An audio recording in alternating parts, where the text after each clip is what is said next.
we're extraordinarily resilient. Sometimes that's both a superpower and also a super weakness. In LA, worked in entertainment for about 3.5, 4 years. Started in production, eventually became a working actor, long story. I'm calling it literally a snake bite. Snake bite is also a code word for something different. These young men and women, answering the call. And then also we had a couple of people that were casualties. You're putting kids in harm's way, but you're also fulfilling dreams and really helping people find purpose and really making a lot of times their families or their parents are really proud.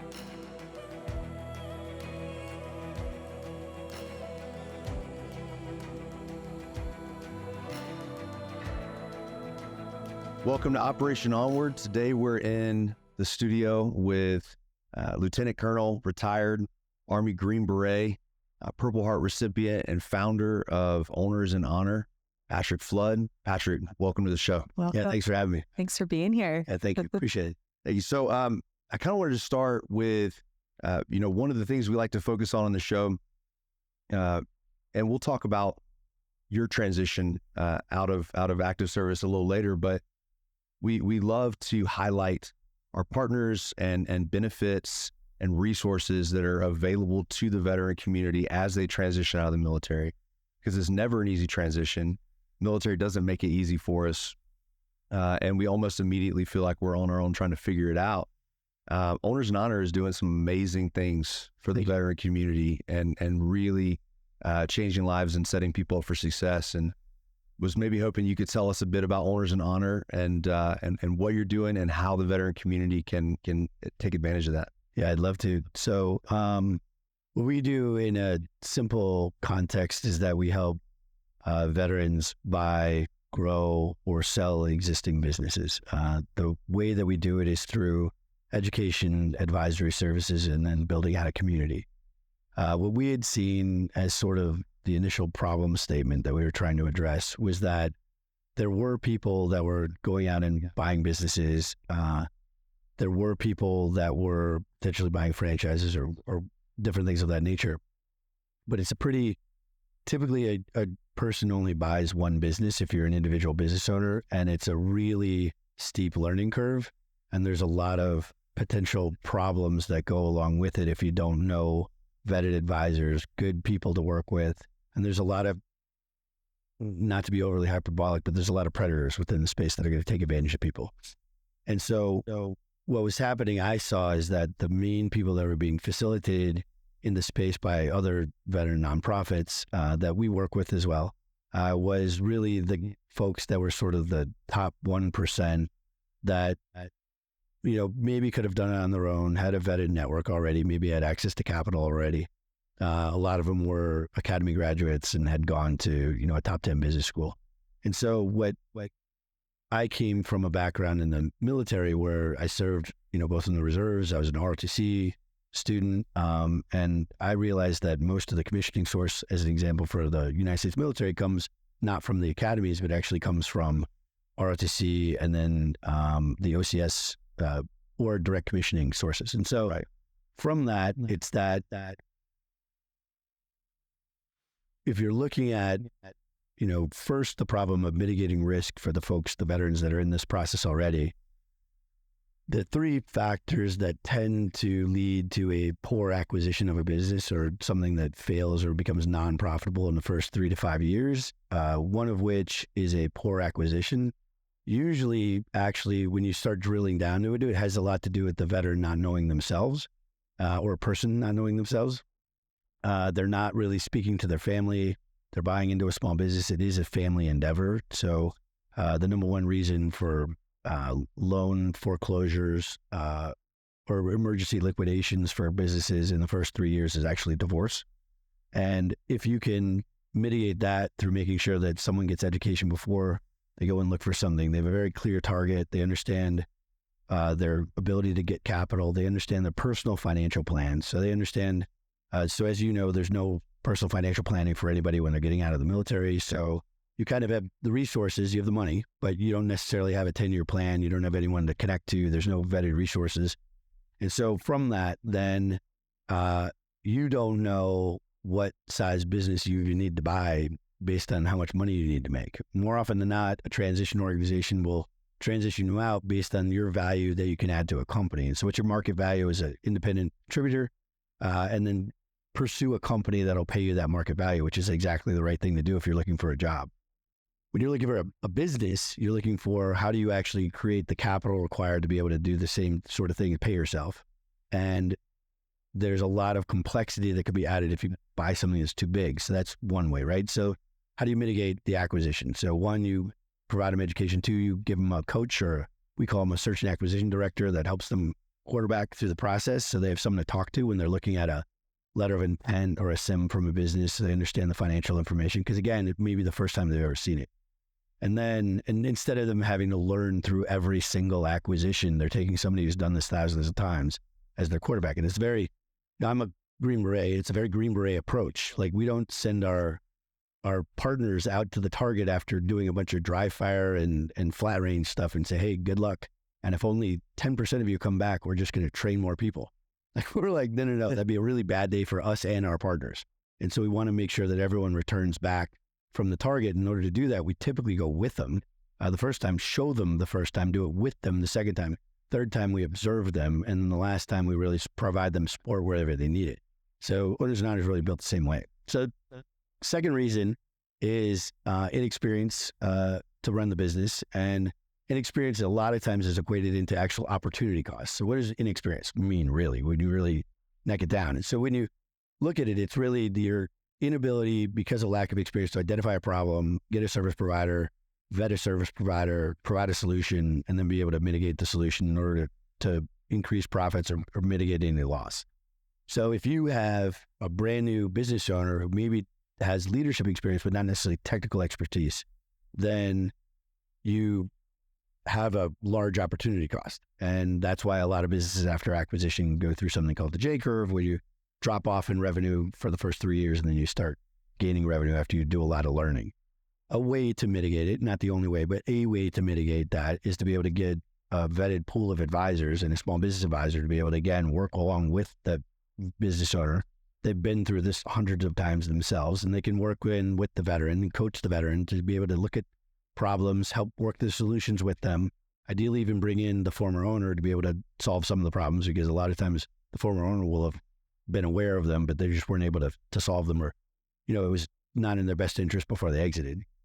And then from that, be able to shorten the amount of time that there's a problem, so that then you can mitigate the cost of it and then ideally get profitable faster. And then the last reason is personal issues. So personal issues for us is really where the community stuff comes in. So what's the main issue I think that veterans have, and I think there's a fair amount of data on this when they transition out, it's the isolation. So we go to where the money is because we want to put food on the table for our families. And if you end up getting a job in Seattle, Washington, that's paying you really well, but you don't have a veteran community, you don't have anyone to talk to, not just you, but your spouse and also your kids, you're completely a duck out of water. And then you're just doing what veterans tend to do, is down and in, and we just put our head down and we grind and we make it through, which is partly, I think, why a lot of veterans, don't have any longer sustainment at their first job than 18 months. Is that two things. One, they didn't do the self-introspection before they started looking. A lot of people don't even consider what they're going to do after transition until they actually transition. And then the second part is that now they're isolated and they have no one to talk to. So then, the whole psychological distress cycle starts, and then it's really hard to get out of that. And you're typically treating it almost like a last permanent change of station, where you're moving to a place where, your grandma and grandpa aren't again, your, extended family isn't again, so you don't have any childcare providers. You're trying to figure out childcare. You're trying to figure out, now my spouse has to find a job again, like all of that stuff all over again. And you have no vetted network to include medical network, all the other stuff. You're learning it all from scratch. And so in that, there's a great deal of data on social proof. And a lot of social proof actually comes through like basic training or selection courses. Is that a lot of times the reason people don't leave basic training or selection courses that are difficult is not because they think themselves of being, so godly that they can, walk through something unscathed. It's really because they look at the schmuck next to them who should be quitting and hasn't quit, And you're like, if that guy's not quitting, I'm not quitting either. Yeah. And so in that social proof, what you end up finding, in this case, in a positive way, is that other veterans are doing the same thing you're doing. And there is so much opportunity out there right now, which is the other problem statement, is there's so much opportunity out there with businesses turning over. There's still a lot of competition to buy them, but there's a lot of businesses turning over, is that we're not really competing against each other. I think it's a false precept to think that veterans are competing against other veterans to buy these businesses. Our main competitors in this space are really private equity firms and, individual buyers that are much more cash rich, that they can, just like a hot housing market, someone can drop cash on a business. Seller is sometimes more motivated to do that than deal with a loan. Just like those of us who have bought homes using a VA loan in the hot housing market, they were like, oh, you're using a VA loan? That's going to take longer. The valuation of the house is going to be lower. Yeah. Not interested, pass. It's the same thing with businesses. So that's all the stuff that we do. That's really why we do it. But when you peel back the onion, it's really to address a larger problem that's, I think, mostly categorized as an opportunity to buy businesses, right? So it's a silver tsunami, gray wave, 9 million businesses. There's a whole bunch of numbers out there, but typically 9 million businesses are going to be transferred ownership in the next 10 years. Why is that happening? Well, principally, it's because a lot of those owners never considered the exit. And so they don't have a generational handover. They don't have a way to exit the business gracefully. And so now they're in crisis because they're 70 plus years old. They have a short amount of time to be able to plan everything. And they want to be able to have a high quality of life. So a lot of times they're taking a lower dollar amount just to try to get out of the business, or the business isn't prepared to sell. Or it can't be bought by a loan. It can only be bought by cash because the books are messy. And so what ends up happening is that the people that are able to buy that are people with a lot of liquidity. And those people with a lot of liquidity typically are private equity funds.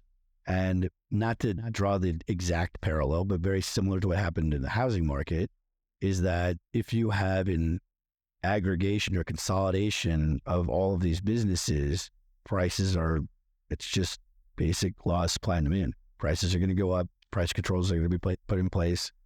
And all of our services that are being rolled up, whether that's, roofing, HVAC, all the stuff that's being talked about in most of the other, private equity or search, podcasts, all that stuff being rolled up is going to cost the American consumer a lot more. Not to mention the fact that those communities that have those small businesses are going to lose typically an owner operator that lives in the community and then usually donates back to the community. Most small businesses almost tithe back to the community. It is not in the best interest of a private equity roll-up to tithe back to the community because there's no reason for it. Right. There's no reason for them to sponsor a Little League team. There's no reason for them to be a part of the Chamber of Commerce. All of that stuff then erodes the American fabric of what makes us us, which is really a strong middle class. And then you could potentially, worst case scenario, Chicken Little, is that you create basically an oligarchy where a very few capital-rich organizations own the majority of small businesses. And small businesses, I think, right now are comprised about 55% of our commercial businesses. What makes, there could be veterans in the audience that are listening that are interested in business ownership, interested in entrepreneurship. I feel personally that, as a veteran getting out of the military, we can thrive in corporate America, but we don't fit very well in corporate America. But what makes veterans good business owners in your mind? Yeah, so there's, so I'll start out with a statistic that is interesting, and I think it tied into a different statistic that I think otherwise is sometimes expressed as two unrelated data points. One is that post-World War II, 40% of entrepreneurs or business owners in the United States were veterans. There's a lot of veterans. Yes, that's it. Whole country was motivated. But think about that. So you had a much larger contingent of people that actually served in the military, and nearly half of them then became entrepreneurs. That's a lot. So if you look at it just in the aggregate, it's actually more people. And so when you then look now, I think it's like every year it shrinks. But this year, I think we're at between 5 and 4% of businesses are owned by veterans. And there's, I think, a couple of reasons for that. One is that, so in the draft, you're drafting, which is the World War II Army, World War II military, you drafted people from everywhere. And a lot of people did not have, 1 or 2 degrees of family that had served in the military. That was the nation's call, and that's what you did. Right.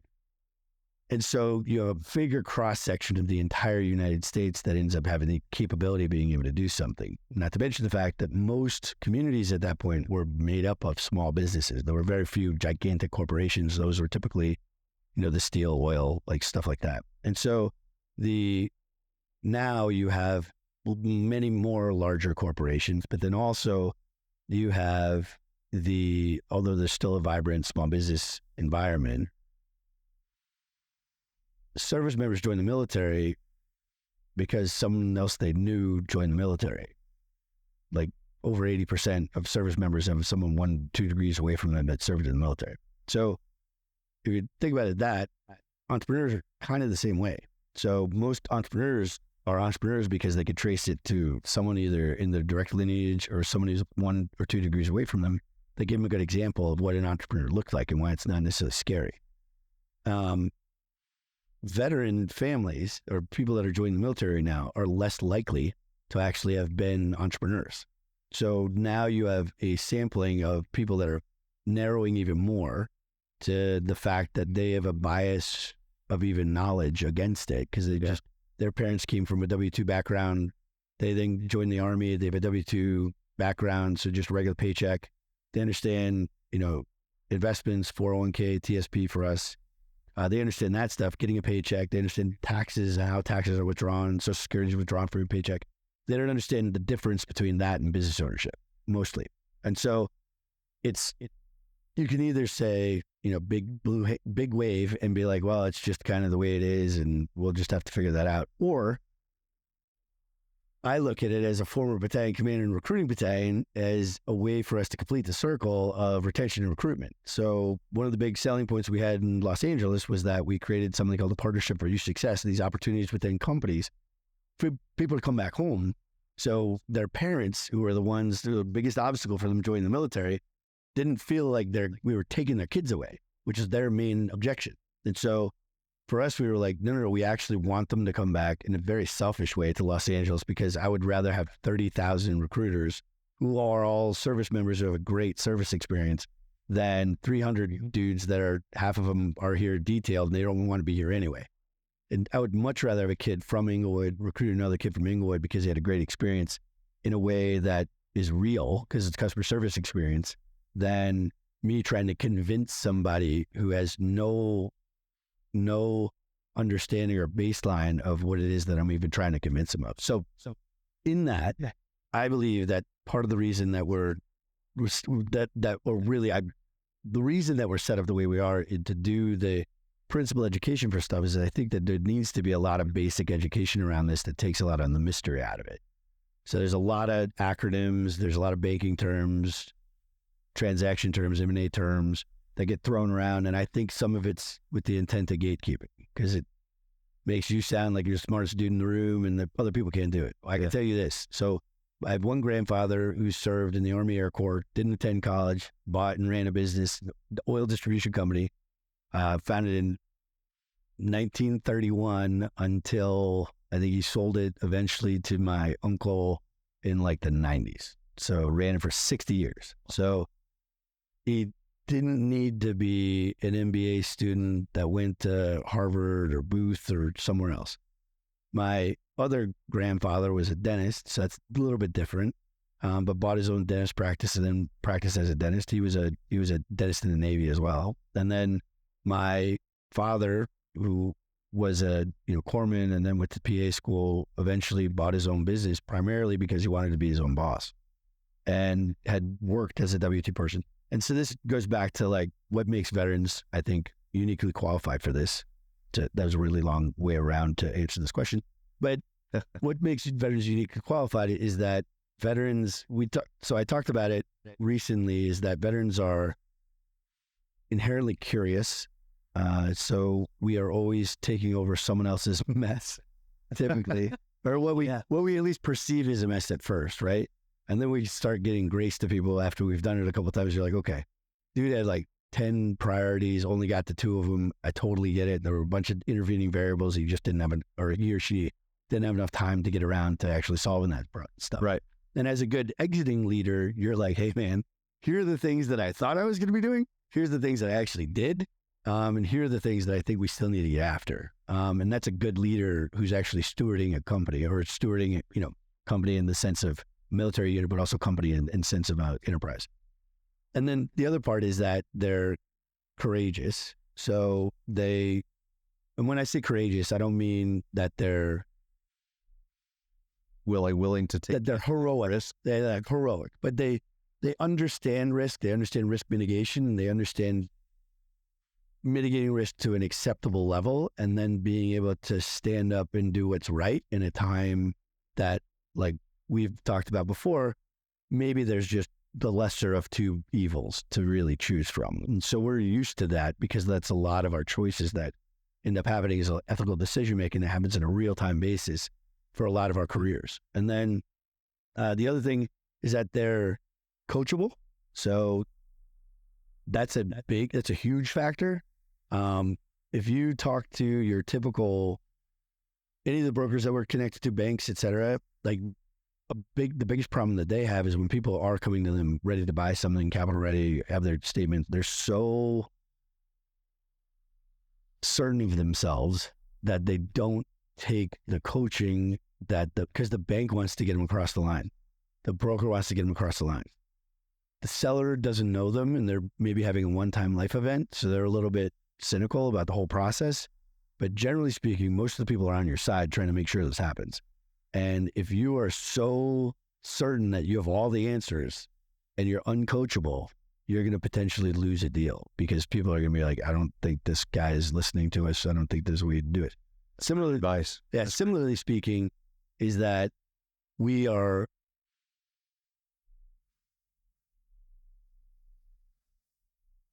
coachable in the sense that as we provide deliberate education modules to them, they absorb them and add questions and interrogatives. And because we are an organization made of veterans ourselves, we're a learning organization. So when we get feedback from the people that are in our program, we fix things.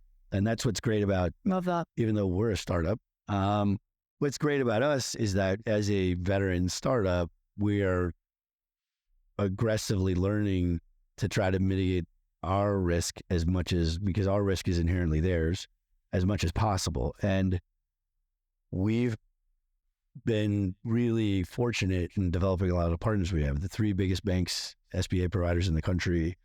We have a diligence service and LTG advisors. That's one of our partners. We have smaller banks, regional and local banks. Texas Capital is one of them, that all want to help us because they want to help veterans, and they want to be able to sell more companies to veterans, because to the point that, Jared Johnson from First Internet, who was on our panel just recently, said he hasn't had a single loan default, and he's done $1 billion in SBA loans that a veteran has helped, not one. And so, like, why is that? And he's like, because I can talk to them. Because when I talk to them and I give them advice, they listen to me, and they make adjustments, and they do what it is that I'm telling them to do. They don't quote me something out of a book. They don't tell me this is what I learned in business school. They're like, got it. You're the subject matter expert, man of the ground. I'm going to listen to you because I know it's going to increase my survivability, which is what literally all of us do on a daily basis. And so that's, I think that's really the definitive factor. The other part is we're extraordinarily resilient. Sometimes that's both a superpower and also a super weakness. Yeah. Is that, we can take a lot of crap, which means that sometimes we take, in a bad way, we take more than we should. But in a good way is that we can bounce back from things typically pretty quickly. So you make a mistake, you learn from it, fix your error. Because when we make mistakes, a lot of times in the service, so as long as it's not an absolute catastrophic mistake, you have a way that in the Army we call it soldier your way out of it. And so there's a way to learn and stick around, because the amount of time and energy that went into you learning that lesson, why would you just get rid of somebody? That's an investment in somebody. That's an investment of their time. And sometimes, just like being a parent, kids have to learn the hard way, but you got to give them the grace to be able to then redeem themselves and be able to get on the path to, finding the purpose again. Yeah. That's wonderful. What would you say? I know you guys are a startup. Like, sort of the demographic, like age demographic that you typically help, veterans? Yeah, so it depends. So I would say our goal really, even at the outset, was to help more non-commissioned officers because that's the biggest chunk of the force. And I think, and I'm an officer, so I'm not trying to, I don't like have self-loathing or something, but it would seem that a lot of the transition organizations, with the exception of Next Stop, which is a great one that's focused on enlisted and non-commissioned officers, most of them are focused really on officers. They're built for officers, and officers like those military members that already have leadership, coaching, and training, like under their, quite frankly, degrees, and we're much more marketable than a guy who has an associate's degree because he was down and in with his men and working super hard and trying to figure out how to get his degree over the course of 20 years and doing online courses and patchwork, a bunch of different universities trying to patch it in. We're much more marketable in that way because generally corporations want a clean fit. So you look at everyone else that they interview. If you look like an odd duck, a lot of times they won't select you, even if you could be the best candidate ever. And that's why Hire Our Heroes does a great job working with translating that to the companies that I think would have passed on a lot of people. For us, is that's the goal, right? But I think that group needs the most education. So that's part of the reason that in the base camp, which is the first couple phases of our program, you can literally be in it forever. So you can join and just start getting educated and ask questions. And then there's the co-coaching modules as well, where people are in the space are coaching each other, and other guys that have been through a program are coaching them as well. So yeah, you're having a veteran talk to another veteran, person to person in a very common vernacular, and being very gracious to each other about trying to help them win because we're not trying to compete with each other. And that's great. But to answer your question more to point now, is I would say most of the people in our program right now are retirees. So the people that have spent 20 years in the military, whether that's non-commissioned officer or officer, mainly because it gives them, with their pension and typically their disability, as long as they've pursued it, which is why companies like, ReMedical are helpful in making sure people get their benefits. And we can go into that more later. Yeah. But is they have more capital on the table to be able to mitigate anything that starts out. So they know that, as an example, great example, the guy I was talking about recently, he bought a franchise, 2 franchise locations, and is choosing not to pay himself for the first couple of years and pay down his debt instead. The only way he could do that is because he has full pension retirement, 20 years, and he also has, total and permanent disability ratings. So he has both checks coming in. That just means it mitigated his risk. It doesn't mean that other people who don't have that can't do it. It just becomes a little bit different, and which is typically why we don't recommend, although some places recommend this, we don't recommend doing a self-funded search where you're spending 60 hours a week and that's the only thing you're doing is searching for a business. We recommend the process for veterans that we have laid out, which is really more like an executive MBA, where you go get a job, knowing a lot of times that maybe that job isn't the end state, but still doing your job, making, being a good employee, meeting people, because you never know where resources or connections are going to help you out later on. It's true. And I have a bunch of stories about that, even in the acquisition space, where people are like, I don't know, I don't want to take this job because I really want to go buy a company, but I don't have the money to buy a company, and I need to save for a couple of years or fix my credit rating.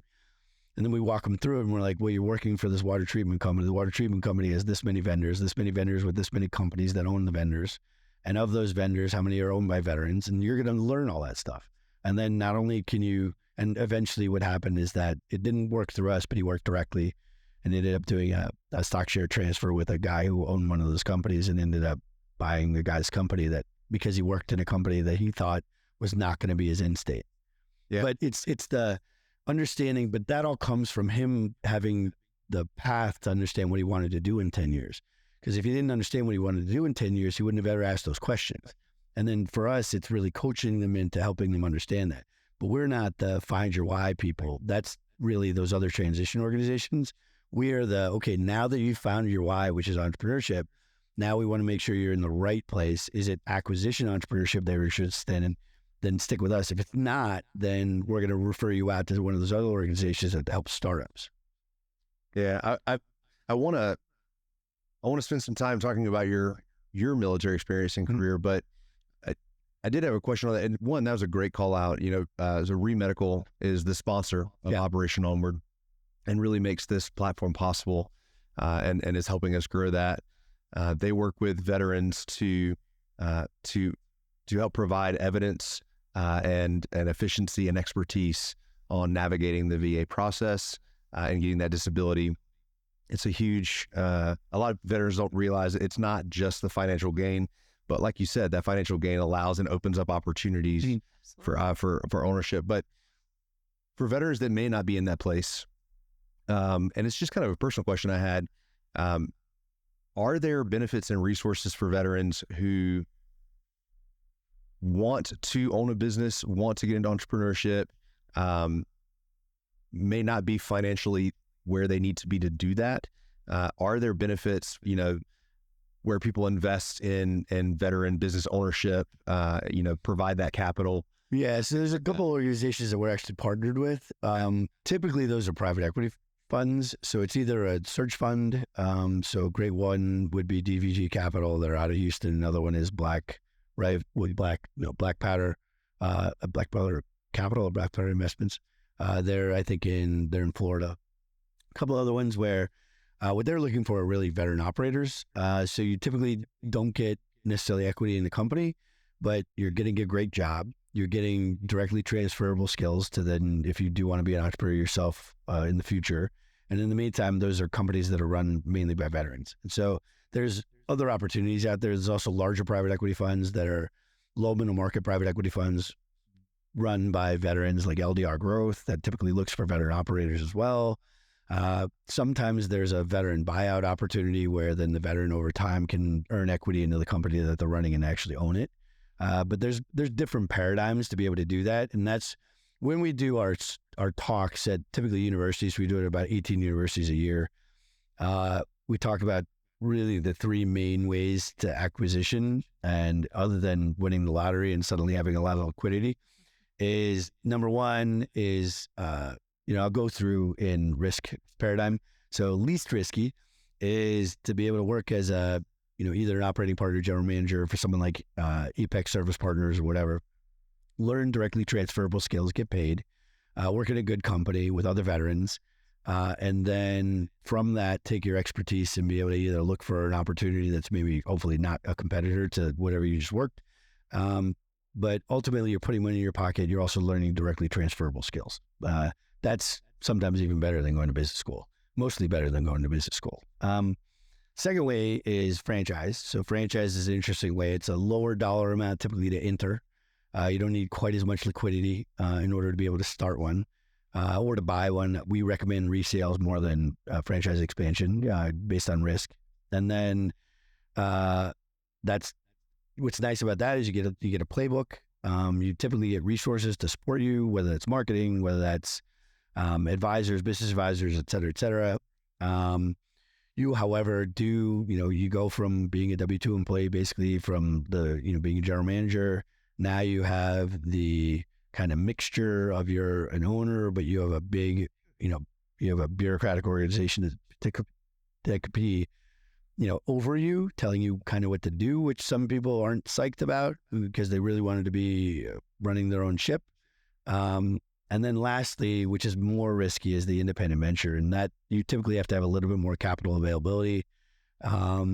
You can do things like a ROBS, you can convert your TSP. There's other things that we don't necessarily recommend, but there are ways to get access to capital. There's also some companies, some funds, some individual investors that will sometimes help veterans as long as their investment thesis is sound. They understand the company. They then do something called the capital stack. Maybe some money is missing to be able to help them be able to buy it. And then there are some individual investors that we can connect people to that then can come in and fill that gap. Nice.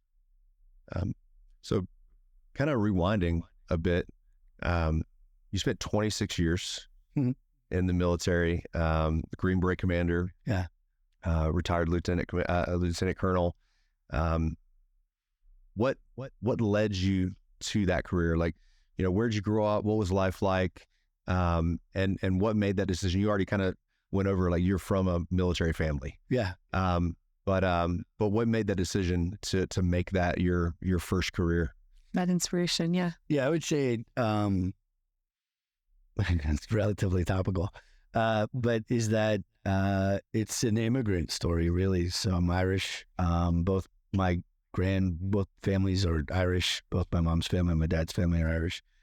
Both third generation American families, and both came over during the Irish Civil War. So they were political refugees during the Irish Civil War. And both sides of the family really considered the United States this great opportunity. So where you could kind of get a fresh start, get back on your feet and figure things out. My grandfather, my dad's side, had 9 kids. He did not ever go to college, but he sent all 9 kids to college. They're all really successful now.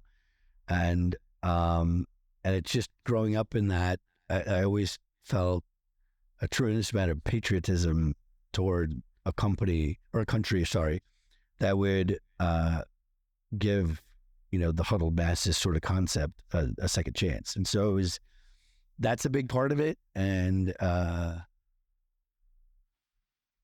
just grow in, we were Irish or Kennedy Democrats. So like all this stuff growing up where you're just like this is just what you do. Like it's just what you do. And I'm from the Midwest. So it's like This is expected. You grew up in, you serve, period. Sure. So whether that's you're a doctor, nurse, postman, whatever, policeman, fireman, military, whatever, you serve. That's just what you do. And so it was just kind of, for me, it was something I always sort of expected to do. Also growing up, my family didn't have a lot of means. So we had a lot of love, but not a lot of other stuff. I don't think a lot of people were aware of the fact that we weren't necessarily, my dad was an employee of a different company. Part of the reason he ended up buying his own thing is that he had been, he left himself after being sort of denigrated because he was a PA and not a doctor at the company he was working with. So he worked at a hospital that was about 3 hours away and would kind of commute every other week back and forth for a couple of years. And during that time, money was pretty tight. We were constantly selling our house, so it always had to be sale ready, which is not great. We had 4 kids. All of us were in, the oldest, I think at that point was like 13. So, and then we're all 3 years apart. So we had like 4 terrorists. So the fact that my mom had to keep our house like sale ready during that period of time is just bananas. God bless her. Yeah, God bless her. Like 2 years. For like 2 years. It was miserable. And I don't think anyone knew that we were sort of in that position. And so the other part was that, between the service academies and ROTC, it was a way for me to be able to go to a private school and my brother to go to a private school with great education that we probably couldn't have been able to afford. Because we weren't in the, sort of privileged class. And I think that's sometimes lost now because of maybe how I look. But yeah, we were definitely not in a privileged class. And so from that... What school did you end up going to? I went to George Washington University, which at the time I think was the most expensive college in the United States. But I went on a full ROTC scholarship. And my brother went to West Point, so my parents didn't have to pay for either of us to go to college. I got a great education. I also got an education in D.C., which is way different than growing up in the small town that I grew up in.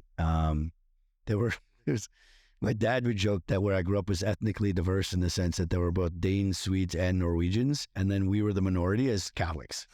And so it was interesting because it was still diverse, but it just kind of, on the outside, I think everyone thinks that we're all the same. They're not. So I have a lot of stories between Swedes and Norwegians not getting along.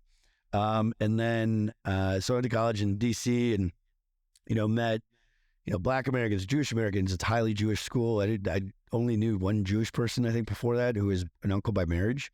And so that was really interesting and really got a diverse kind of picture of what America was really like. And the school, although very expensive, is primarily, I think, very expensive because there's so many international students that go that don't get any aid. At one point, at least when I was in school, it was the school in the country that gave out the most financial aid. So what ends up happening is you have a really diverse group of people, socioeconomically and also racially, to be able to have an honest to God melting pot of people that, like, and I was in a fraternity that we had pillars of character that you had to have. And so in my fraternity, we looked like, none of us looked the same. And we all came from different backgrounds, but we all had the same values. And what's interesting about that is that the military is the same way. Yeah. Is that we all agree to the same values, and it doesn't matter that, the white kid from Nebraska and the black kid from Inglewood came from two totally different socioeconomic backgrounds, racial backgrounds, whatever, cultural backgrounds. We're all serving the same cause, and we have the same oath that we signed up for. So we're all doing the same thing. And I think, it was nice to be able to have that really sort of create a positive foundation about what it is that I was doing and why I was doing what I was doing mattered. Yeah. And living in the nation's capital is super interesting because our daily news was national. Yeah.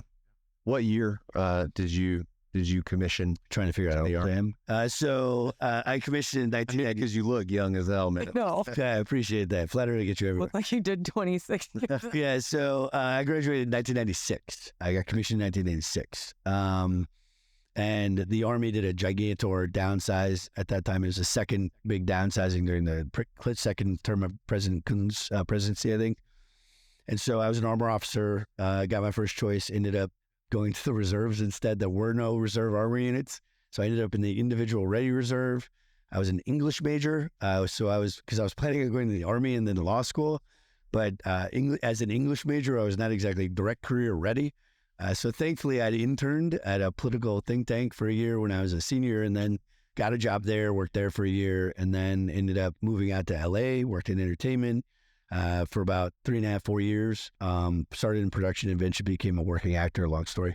And then out there, ended up being in the reserves in a quartermaster unit. Unfortunately, I had a younger brother, Jamie, commit suicide. And when that happened, it's actually part of the reason that I'm even doing what I'm doing now. That's also what led to my dad selling his business without a lot of help. And then getting lower valuation than he definitely should have for a business that was quite valuable.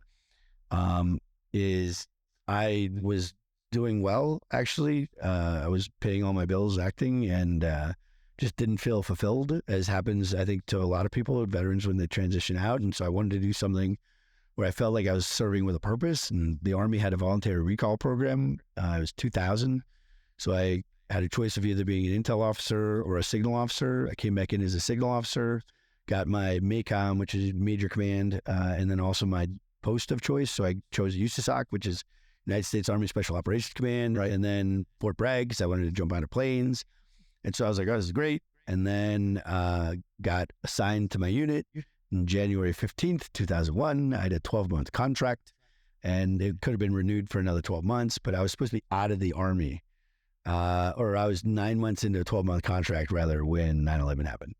And there's some other extenuating circumstances beforehand that ended up getting me delayed even to get to the unit in January of 2001. I was going to ask, because you're pre 9/11 officer, and then also served pre-9/11 reserve officer, which is the whole thing. Yeah, because we had no money. War on Terror. Yeah. So did you, when 9/11 happened, is that what helped make your decision to stay, to go through the Q course and to become a Special Forces commander? Honestly, I think the reason I wanted to go to the Q course is because I saw the movie The Green Berets with John Wayne, and I thought it was super cool that guys could speak different languages, work in really small units, be in a different country without a lot of supervision. Yeah. I think most of us are borderline sociopathic. We want to be able to be in a very loose ruled place, rule sort of ourselves, sort of Lord of Flies-ish. And I'm a big fan of, Lawrence of Arabia, and I loved that sort of being able to help insurgent forces or the French underground or whatever, be able to then, or French resistance, do the same stuff that they did in World War II. I thought it was super interesting, but I honestly didn't think it was ever going to happen because of the way I'd come into the Army and the way the reserves had happened. And I was just like, I kind of chalked it up to maybe not going to happen. And then as a signal officer in a Special Forces unit, I was like, maybe this is as close as I'm going to get, but it's pretty cool. Deployed to OEF1, deployed to OIF1. So I was one of the first signal officers in both of those things, first soldiers, quite frankly. Less than 1% of the Army, I think, at that point had deployed. Yeah. And I'd been to both theaters. So that was super interesting to be one of the first guys setting up like the Joint Operations Center in Asalia in Qatar, which was really interesting. Right. Given a ton of responsibility. I was a pay agent for stuff, so I had to carry on a ton of cash, buy stuff, really almost by myself. Usually just one other person. And then from that, I had a great boss who is a Delta Signal Squadron commander, and he recommended that I should probably pursue something where I had some sort of interest in it, because I was a good officer, but I wasn't necessarily going to be a good signal officer because I didn't have a super deep interest in communications. And so he's like, you're doing good, but you're doing good in spite of the fact that you don't really have an interest in this. And I think based on the fact that you're trusted, he's a big fan of I don't know if you know the book, Message to Garcia. No, it's a great book. Everyone should read it. It's super short. But it's about like the Spanish-American War. You give a message ends up getting taken all the way to Teddy Roosevelt, and I think the Rough Riders. But it's literally giving clear intent and then allowing someone else subordinate to you to execute. And so in that, he was a big believer in that. So he would just tell us what to do and just let us do it. And he was like, you operate really well in a very loosely structured environment. And so my recommendation is that I think you would be a good fit for Special Forces. And I was like, sir, I put in a packet when I was in the reserves. It got rejected because I hadn't gone to the basic course. And he's like, you should try again. So he connected me to a guy who had been a Delta Signal or Delta Squadron commander. He and I trained when we were in Qatar, and then I came back, went to selection, and then made it to selection, and then ended up eventually getting signed to 7th Special Forces Group. What was your career in the Special Forces like? It was great. So it was non-linear. So a lot of dudes have like jobs that are boop, boop, boop, right in the row, and eventually they're a group commander, or they're trying to be a group commander. Mine wasn't like that. So I had a couple of major intervening variables. I got injured pretty badly in 2007 in Iraq, or in Afghanistan rather. And then because of that, it wasn't really discovered fully until after the next deployment. And I was at Naval Postgraduate School, but I had a compression fracture in my neck. I got blown through a wall in 2007. It was relatively significant. So in that, I wasn't able to be on airborne status for a couple of years. I could have been med warded out, chose not to be. Because of that, went to a theater special operations command instead. As a team leader, I did some individual or dual mission compartmentalized things that were unusual. From working at the TSOC, I got assigned as a special operations liaison officer in Peru. I was there for 2 years as a special advisor to the ambassador. Came back, ended up commanding a company in combat in Afghanistan in 2015, and then went from there to the State Department and worked as a special operations support team member at the State Department in the Assistant Secretary's Office for International Narcotics and Law Enforcement. So worked with the Coast Guard, worked quite a bit, and worked at mostly counter-trafficking stuff. Learned a ton about counter-trafficking that I had no idea about, like not just human trafficking and money laundering and drug trafficking, but exotic animal trafficking, like all the various types of trafficking that I had no idea, and how much it was supporting terrorist networks and stuff like that, which is really interesting. And we're the guys that put people on like the 10 most wanted list that for the United States at the State Department to then go, whether it's Maduro or wherever it is. Yeah. So I was in the office that we were making those decisions. So it was super interesting to see all that stuff and to go through the presidential transition between President Obama and President Trump. I was at the State Department at the time. So that was really interesting, especially having been in DC before, to see the dynamic of how the State Department reacted to it. I thought that was great. We have a lot of amazing Americans that are diplomats, and to see the ones that are really great people rise to the occasion, I thought was fantastic. It was just a really interesting experience to be able to have. And then got selected for a battalion, and then was a recruiting battalion commander, which is both the best and worst job in the Army. Worst because you're literally a direct component of like Congress. So if Congress jerks their knee because something happens, suddenly you're recruiting different, you're talking different, your budget's different. Best because you're, and I'll get emotional talking about this, you're honest to God changing kids' lives. Yeah. And as a Green Beret, like the lowest rank in our units is typically an E6. And so you're dealing with guys that have been in the military usually 6-7 years. And those are most of the people that we are around all the time. I hadn't seen a 17-year-old in the military or 18-year-old in the military in a long time. And so to be going back and seeing these young men and women,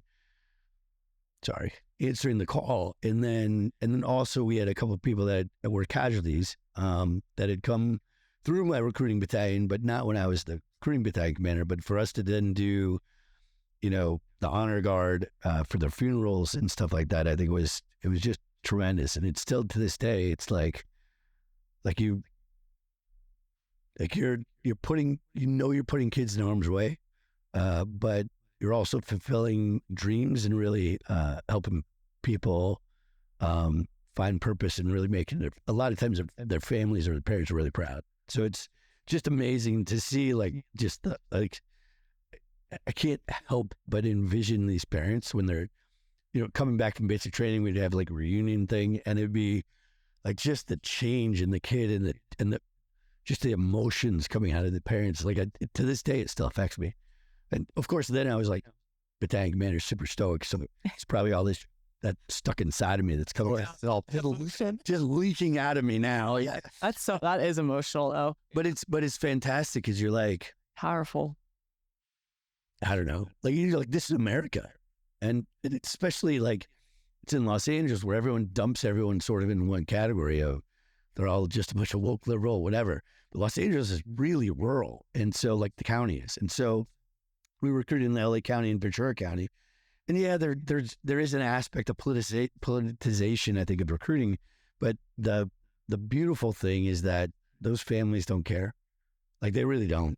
And so it was just about being radically transparent with them and being honest about what it is that we were providing them as an opportunity, but also then the dangers that potentially came with it, and not lying to them at all. And the other thing that was fantastic is that when I was a sitting battalion commander, it was the first time in the history of LA MEPS that all the units made our mission, because all the services didn't see each other as competitors. We all worked together. So we would recruit jointly. If a kid didn't fit one service, we'd make sure he had a great customer service experience and got it to the next one. And so I was friends. It was fortunate that I'd served in combat with two of the other commanders of the recruiting, elements from either the Marines or the Air Force. So I already knew them. But yeah, we recruited together to be able to get kids so we recruited in 1 year, I think 11,000 kids out of LA with all the different services to include. So you, as battalion commander, you weren't just recruiting for Army Special Forces Command. You were recruiting Army, just the Army. Yeah. Wow.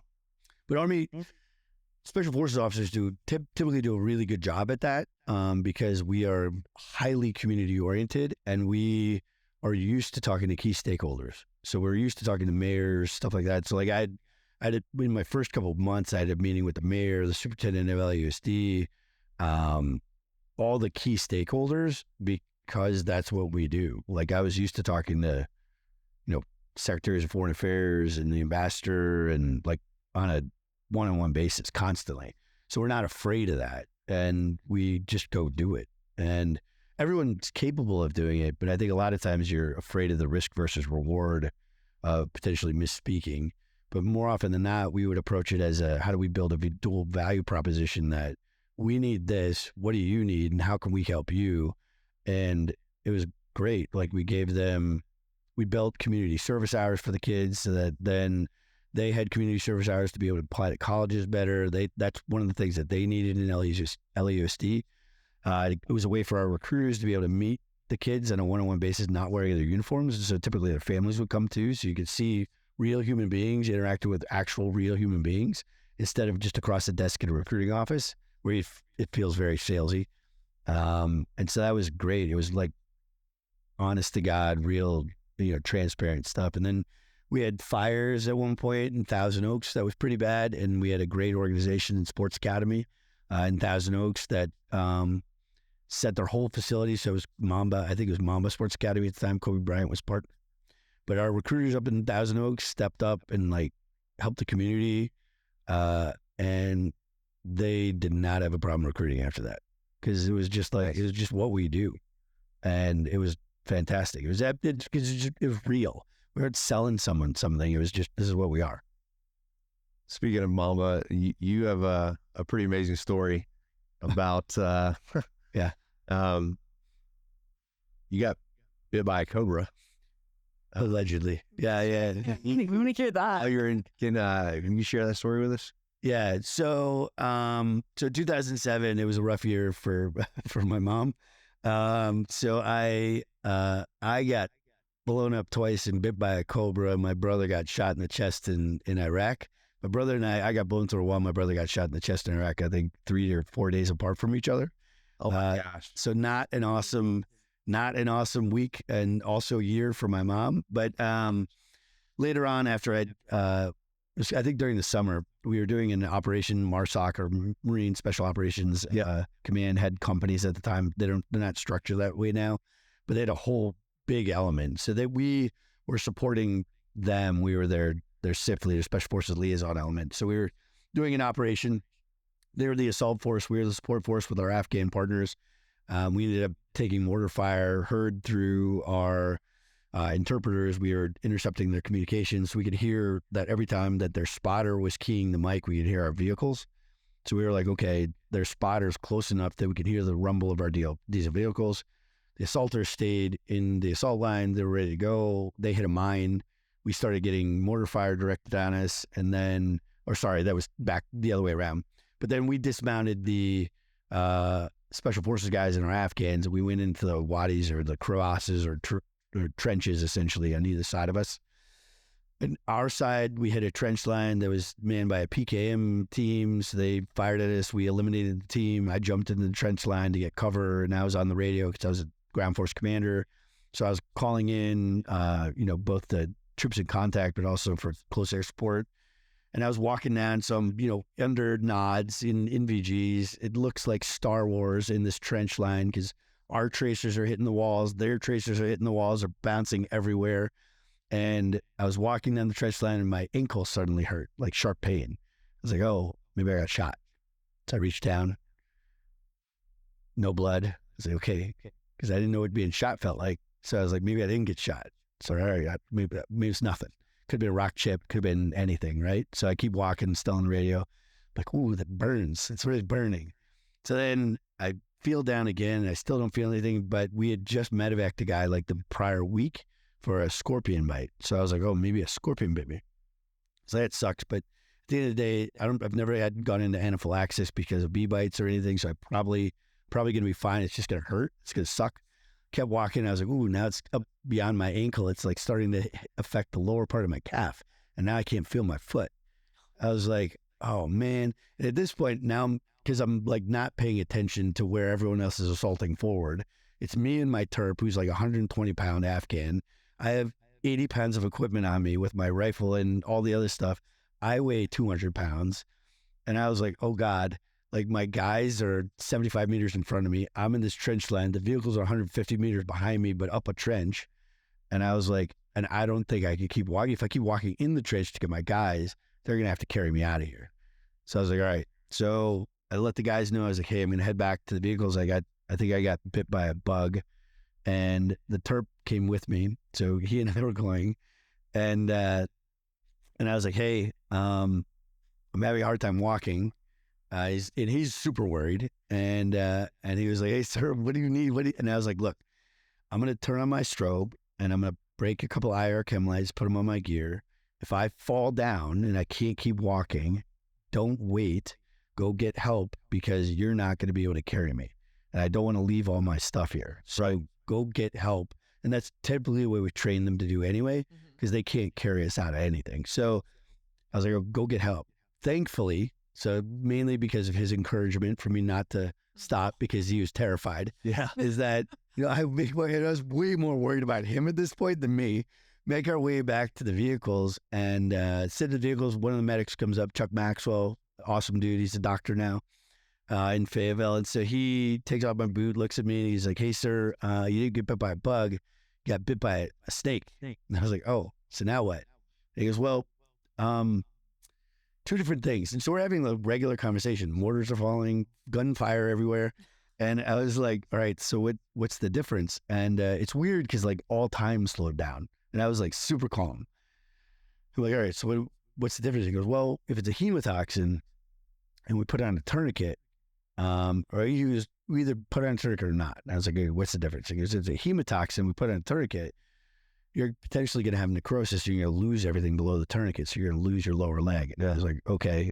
I was like, what if we don't put on a tourniquet? He goes, well, if we don't put on a tourniquet, it's a neurotoxin. You're going to be dead in about 20 minutes. So I was like, okay, so can you save my knee? And so he was like, yeah, I think so. Like, where does it hurt? And I was like, it hurts up to like my mid calf. He's like, okay, I'm going to give you about 5 inches below your knee joint. We should be able to save your knee if you have to have an amputation. I was like, all right, cool. So I call in the medevac. They don't understand it because snake bite means a different thing. And so I'm calling in literally a snake bite. Snake bite is also a code word for something different. And so they're like, wait a second. So eventually I had to go in the clear. They didn't understand why I, the actual ground force commander, was like, no, it's 3-6 actual. I have a snake bite. And I was going through the whole 9 line. They're like, wait, what? Because snake bite means usually that you're shot. So it's like, at any rate, so I was like, no, it's a literal snake bit me. And it is Captain Flood. And I have been bit by a snake. And they're like, oh. So then they launch a medevac out of Bastion, British medevac, an insane group of people. CH-47 lands in the middle of the firefight, board me on the back of the CH-47, bring me back to Bastion, and then eventually determine, the story gets longer, but eventually determined that I'd been bit by a neurotoxin. And so they left the tourniquet on, didn't have to get antivenom, and then had about a week of recovery before I could walk again.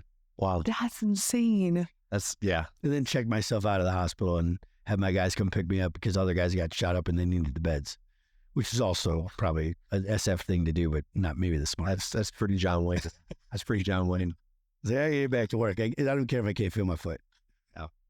And you're okay today. Everything's good. So there's like residual, but you get used to it. It's just nerve damage. Okay. But because eventually I lost feeling in my whole leg. So there's residual nerve damage. Did you ever actually see if it bit like a scar hole? Yeah. I actually saw. You can't really. You can see sort of now. Yeah. You can mainly see because it's all fleshy. Okay. Yeah. So it's because when it bit, it swells up and it burst all the capillaries. So you can still see if you really looked at it. Yeah. At one point I was considering, I don't have any tattoos. I was considering getting a tattoo on it, but then I was like, that's silly. I'll just point it out to people. Yeah. Wow. So you were recruiting battalion commander. Yeah. Let's talk a little bit about your transition out of the military. I mean, after 26 years, like it's a lifetime. Yeah. Like that's a full career. And just almost every veteran that we talk to, I know myself personally, the transition period out of the military is just sucks, man. It's crap.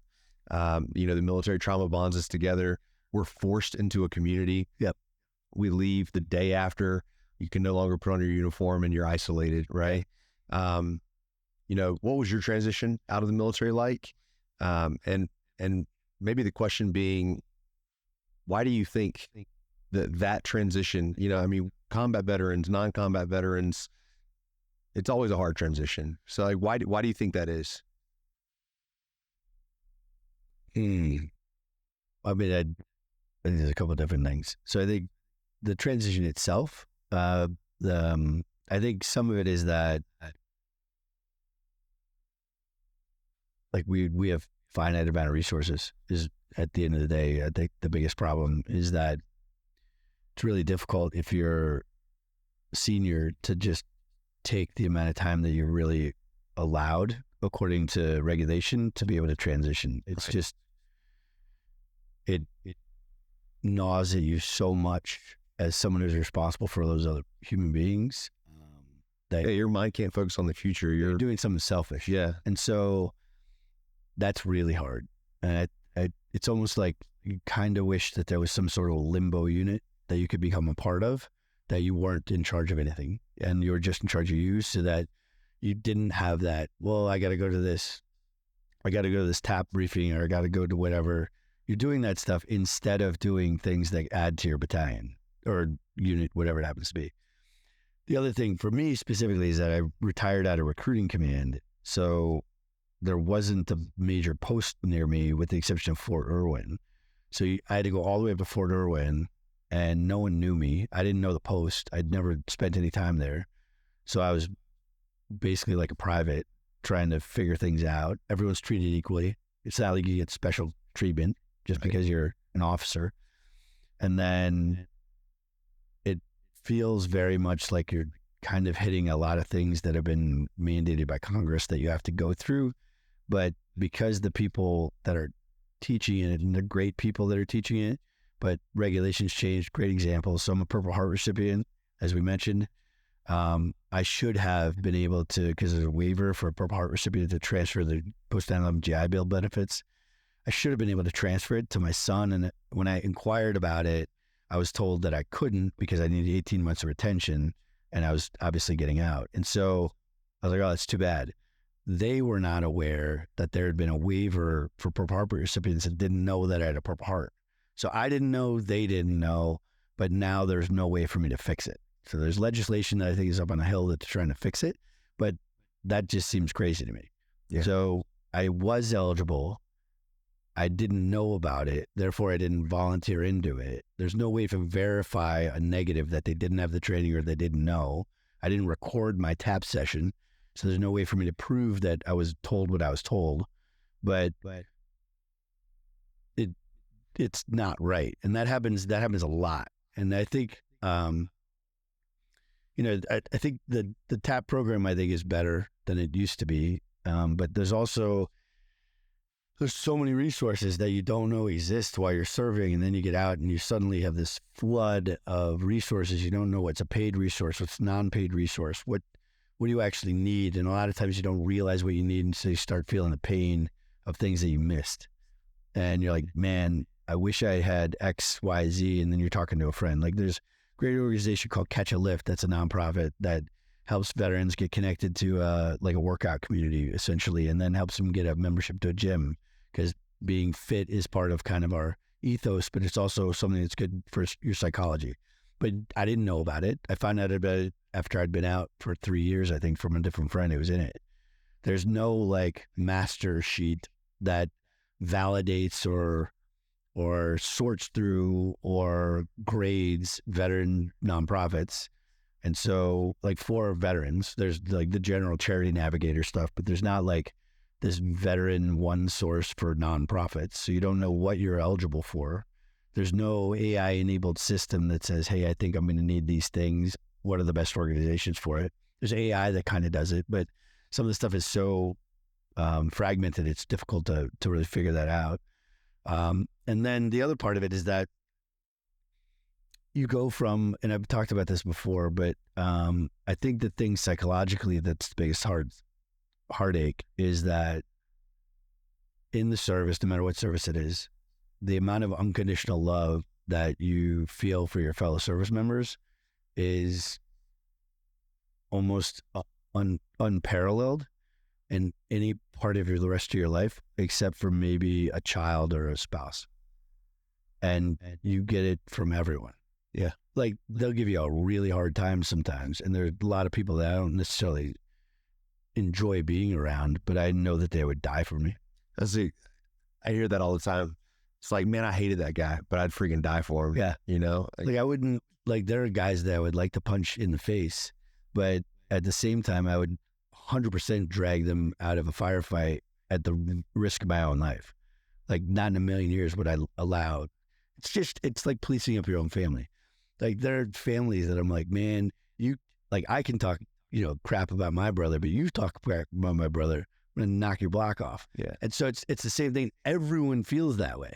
And so like, and in special forces, like we're, parochial to each group. And then the groups have battalions that are parochial, and then the companies are parochial. And so like you have all these micro units that are like, no, this is my team. And if you say anything bad about my team, like you're a problem. Yeah. But then also in your team, you're like, yeah, you're going to have to lift ammo cans for the next 2 hours because you're not falling in line, like stuff like whatever. But it's just, yeah, I think that's the other part that like it's missing, and you don't realize you need it until you don't have it. Yeah. And then it's hard to get it back because it is, again, so fragmented when you get out. And like the VFW and the American Legion, stuff like that, that's pretty good. And I think they're going through revitalization, which is helpful, I think. But your typical VFW is your double wide trailer in the middle of some neighborhood that has like Vietnam era veterans that you don't really relate to that well. Yeah. And so you're just like, I don't know who I'm going to talk to about this stuff. We've talked about that a lot. It's definitely needs to I mean, date.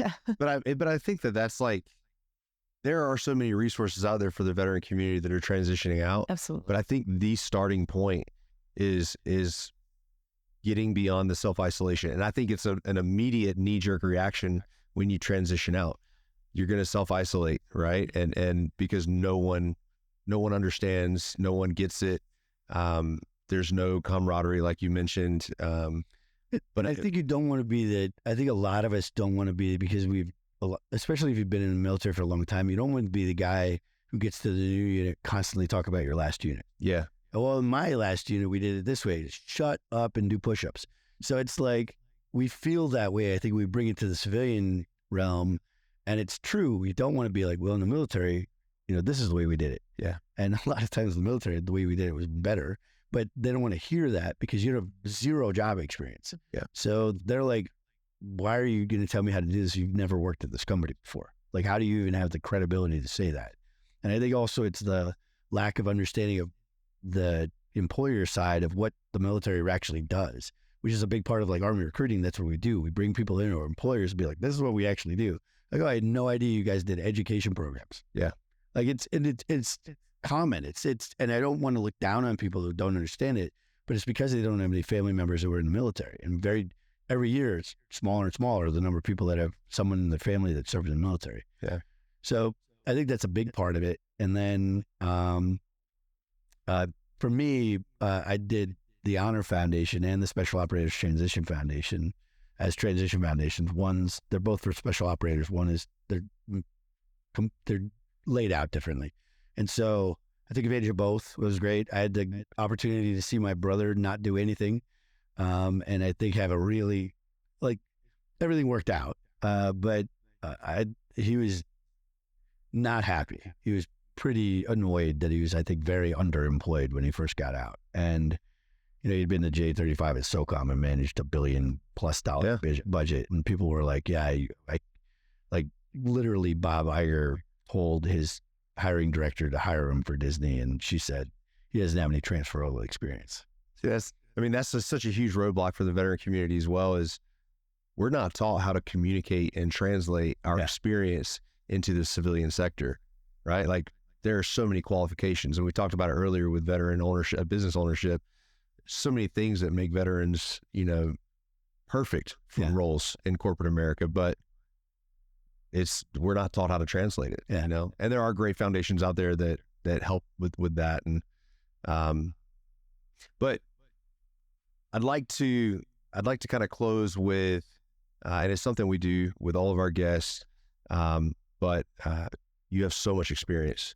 You have so much wisdom to share with the veteran community, with the military community, and especially veterans that are transitioning out of the military and looking towards their life in the future. But if you could just share some wisdom, some words of knowledge and encouragement for the veteran community, what would that be?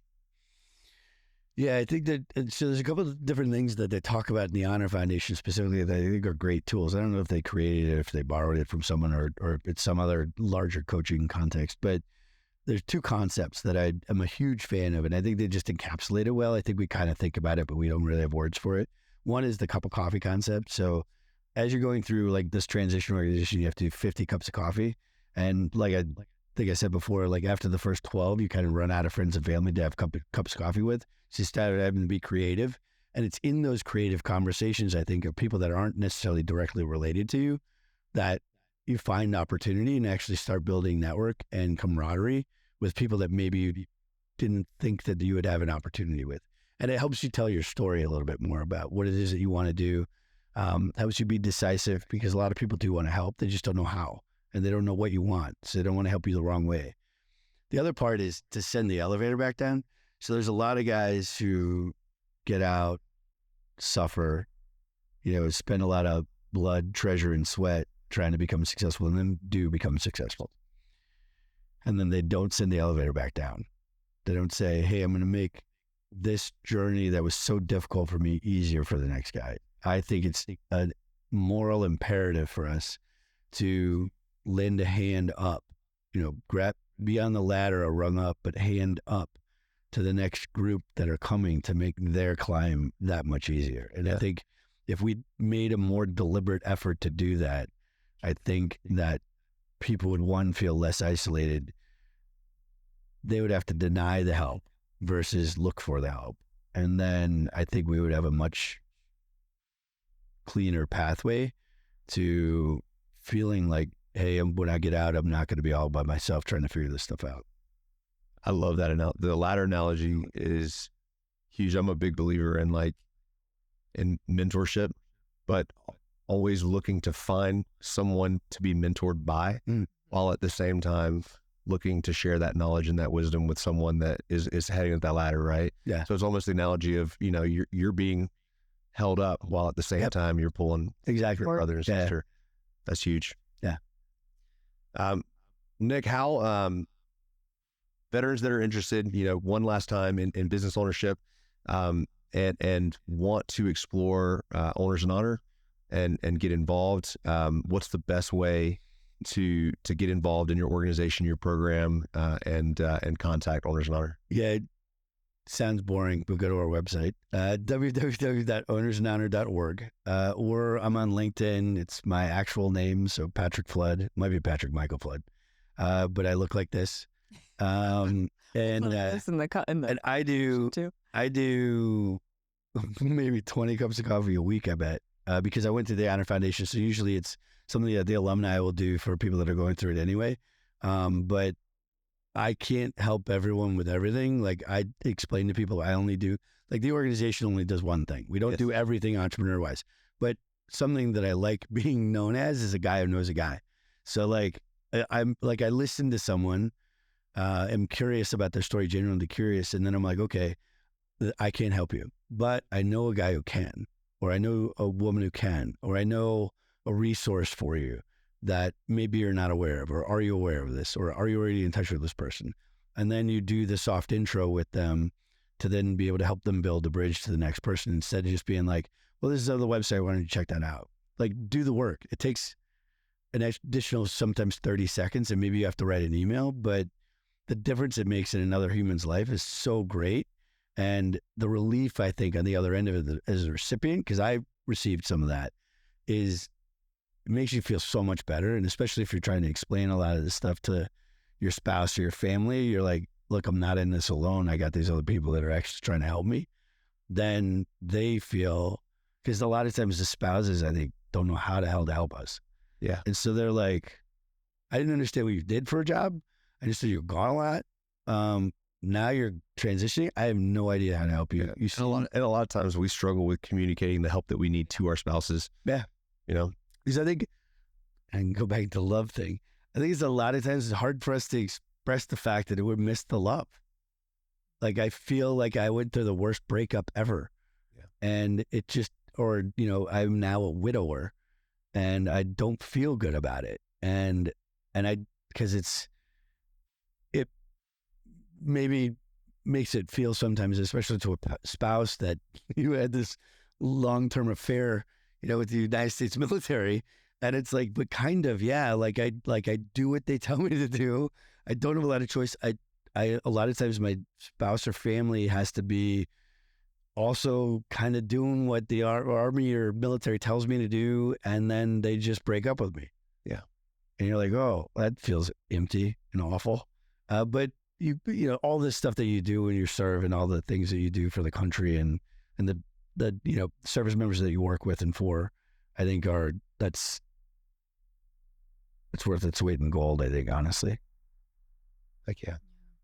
Thank you so much, Patrick, for coming and sitting down with us today in the studio for an episode of Operation Onward, and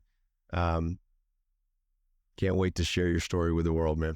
Yeah, I appreciate you guys. I appreciate everything you're doing. I like the friendship, the camaraderie. I like seeing you guys around too. I also have a good sense of humor, which I think is critical during all of this stuff, because it's all either insane or sublime. So I try to focus on the funny parts, I think, as much as possible. And that's the other thing I would leave with everyone is, gotta laugh. You gotta laugh. Find humor in everything. Yeah, exactly. All right. Thank you for your time. Thanks, Patrick. All right. Talk soon.